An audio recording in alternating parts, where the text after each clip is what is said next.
சட்டமன்ற தேர்தலுக்கான பேச்சுவார்த்தை குழுவை திமுக உடனே அமைக்க வேண்டும் என தமிழக காங்கிரஸ் தலைவர் செல்வ பெருந்தகை வலியுறுத்தியிருக்கிறார்.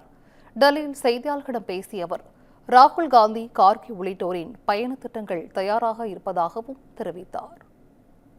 நிர்வாகிகளுக்கிட்ட நிறைய குழப்பங்கள் அப்படின்றது இருக்கு. என்ன திமுக கூட இருக்கிறாங்களா? குழப்பம் காங்கிரஸ் கிட்ட இல்ல, நாங்க தெளிவா இருக்கோம். இல்ல உங்க நிர்வாகிகள்ட்டே இருக்கிறது யாருகிட்டயும் குழப்பம் இல்லை.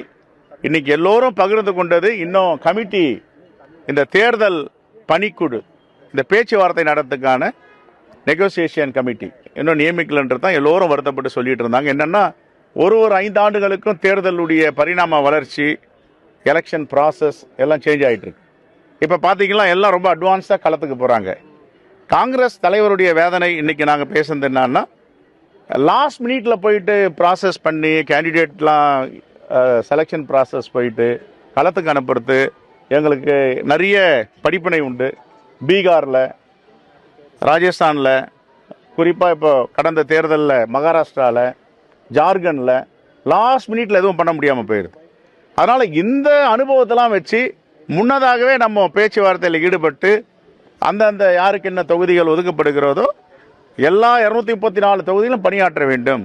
அதற்கு எங்களுக்கு சில சங்கடங்கள் இருப்பதாக எல்லோரும் இன்னைக்கு பேசினாங்க. அதையும் நாங்கள் உள்வாங்கியிருக்கோம்.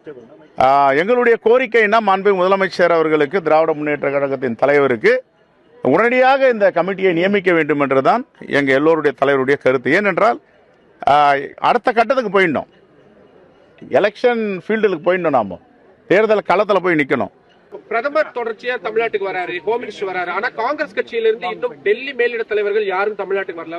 ராகுல் காந்தி அவர்கள் பாருங்க, Rahulji programme ready, Khargeji programme ready, all India leaders programme ready, நாங்க ரெடி.